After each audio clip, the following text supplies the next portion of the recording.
This week, I talked to Sangosse Limited, developing and delivering complementary chemistries to help protect crops against disease, pests, and adverse effects of the weather. Managing Director Phil Carpenter shares his views on the R&D needs for spray application research in the UK and why he believes it's a vital national capability. Welcome to the next in the series of Agri-TechE's Agri-Chat, and I'm here at the Sangosse office with Managing Director Phil Carpenter. Phil, nice to talk to you. And can you explain, first of all, what Sangosse does and to whom you do it for? Okay, so Sangosse Limited is the UK part of the wider Sangosse group, and we produce things like slug pellets, pod sealants, water conditioners, adjuvants, nutritional products, seed treatments. And we've been doing that for, well, actually as a group, the group is going to be 100 years, actually, which is quite nice. Obviously, the Sangosse Limited business is not quite as old as that.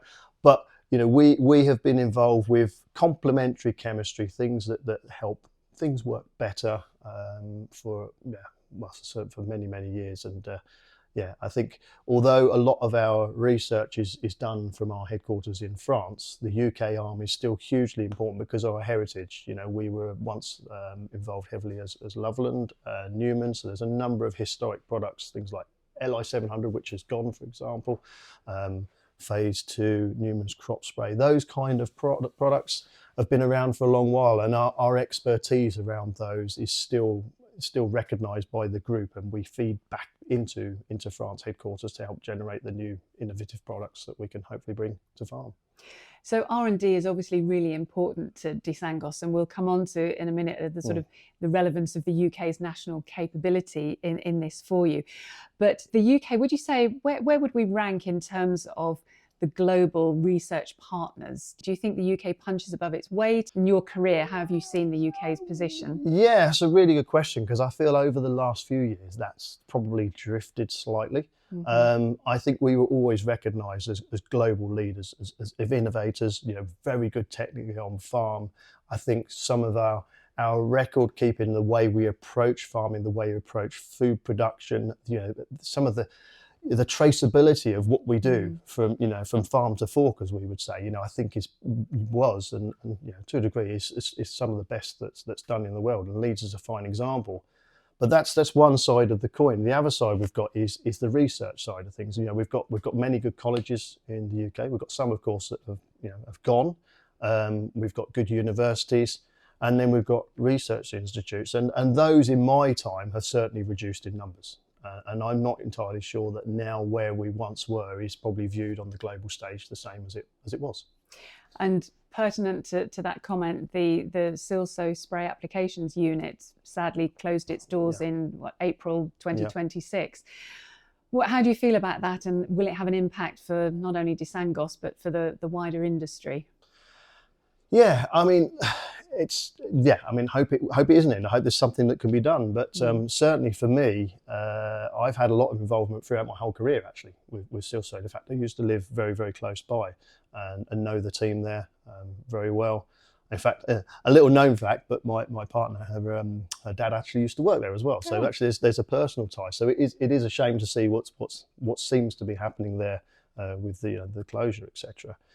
For the Sangosse business, I mean, UK, it's important because actually having a local research institute, and they used to do some adjuvant workshops for growers and agronomists, and they would have been held there because obviously they were the pinnacle. You know, that was the epicenter of understanding things like drift and droplet deposition and how nozzles function. So a really good place to hold those kind of meetings. And I know certainly in my time we've had some of the French colleagues bring some French farmers over, and they had a whole day at Silsoe, because the French team, a lot of their research is actually done here in the UK. So they've been spending quite a bit of money, resource and time in the Silsoe Institute because of what and how they need to verify their products work in France. They need to look at not just the product, but also the interaction with nozzles, which Silsoe do very well. And that independent sort of verification almost, I guess, is important, because you and colleagues can't be seen to be kind of marking your own homework in terms of efficacy and performance? Absolutely, and to be honest, farmers are quite often cynical, and actually, of course, we're going to turn around and say our products are brilliant. If we believe they work with drift, if we believe they work with spreading, then we're going to say that. But to have the Silsoe name against that independent verification, that carries a lot of credence, and that enables us to actually, I think, sell better. With that confidence that you've got an independent verification that what you're saying your product can do is actually being done. And I guess, I mean, if people haven't been there, it's just but there is a massive spray drift wind tunnel, isn't it? And that must have been quite a sight to behold when you were actually seeing that in action. Yeah. Not easy to replicate here in your offices in Suffolk. No, absolutely not. And it's not easy to replicate anywhere, actually, I think, because of the very nature of it. It's so specialist. I mean, that's the reason why there is only one of those in the UK and only a few of those globally. Right. And they built their experience up over a number of years. So the tunnel is probably one of the best that was available to us to use. And they couldn't just test nozzle technology, but they could obviously test adjuvant technology and down to sort of more crop protection related products as well. So, and I think what they were very good at doing is through the wind tunnel with the space that they had was they could really sort of drill down to bystander and operator exposure, which of course is another important part. I mean, if we think about how crops get onto the fields, the person actually that generally is the most responsible but also most at risk is actually the operator. So understanding that before you just go out and make applications is crucial. And without that independence, how do we know that that's being done?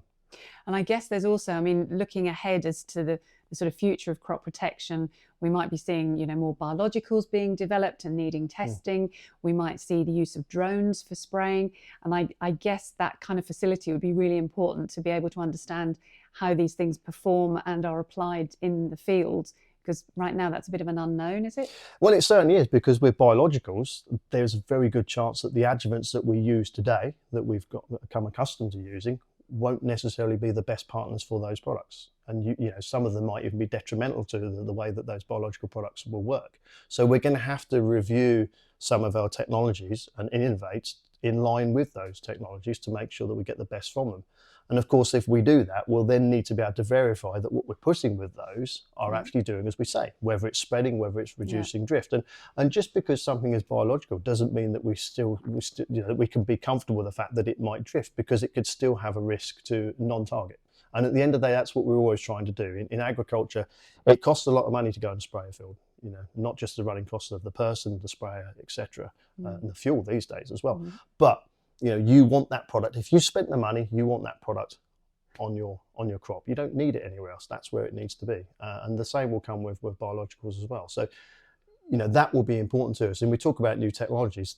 The other thing is, of course, is application as that moves forward. And we talk about drone technology as it comes in.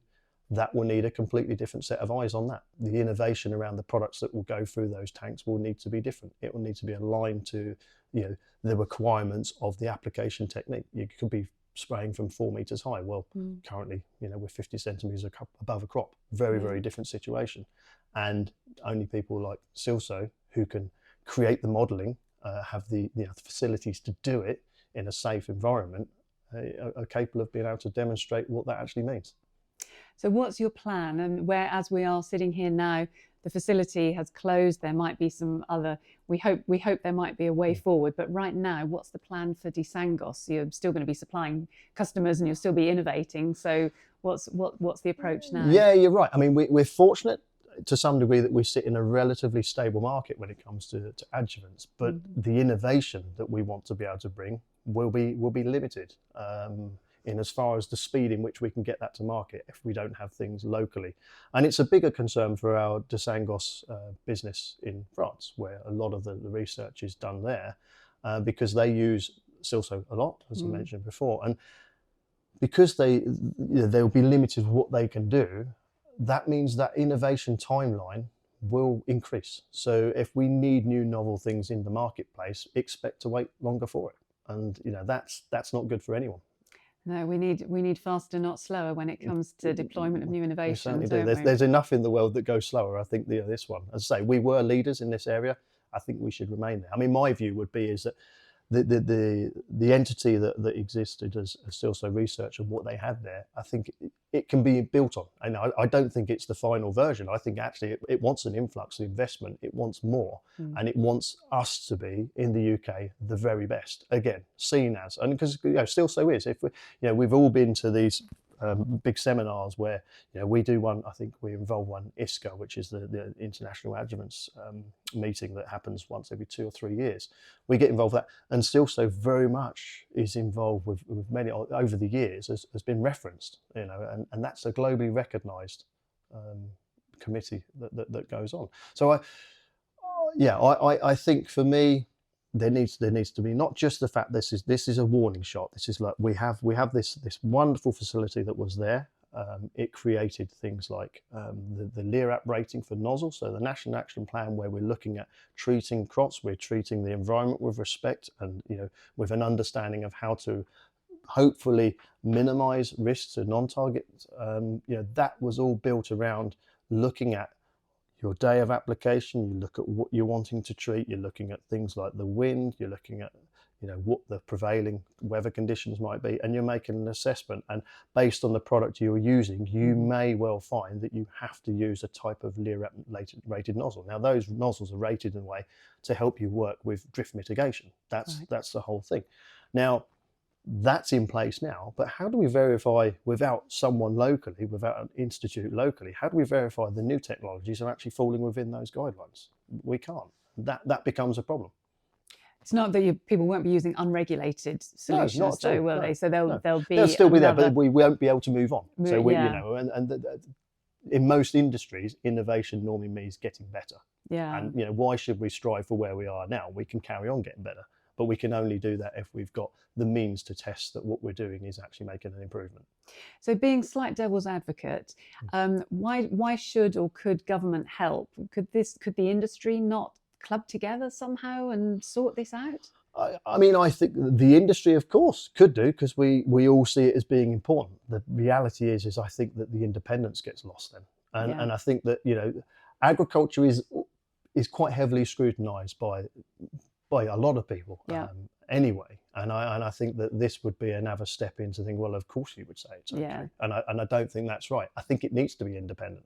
I think it gives the farmers more confidence. I think it gives the general public more confidence, and I think ultimately it should give the government more confidence that the industry is actually, dare I say, behaving itself. We're doing things the way we should be doing it. And I mean, really clear message there that you want the sort of guardrails around the innovation to really demonstrate that what you're doing is, of course, as it would be, in line with the regulations, the requirements, but you've got that extra layer of scrutiny from somebody independent, completely separate from you, to give that reassurance to everybody. Yeah.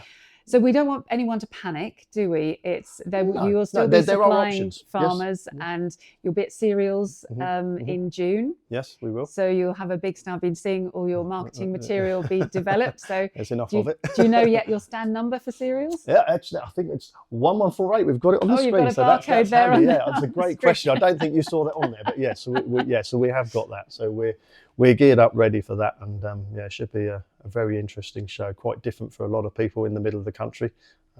Should see some different growers that we've not seen before. We've not been able to make perhaps the trip up to the sort of the northern one and went to Cambridgeshire. So looking forward to that. Well, the Sangosse stand is always the one to visit at cereals for so many reasons. It's always definitely worth a visit. So stand 1148 if you happen to be at cereals. But for now, Phil, thank you so much for sharing your thoughts. And if anyone wants to find out more, please get in touch. We'll put you in touch with Phil.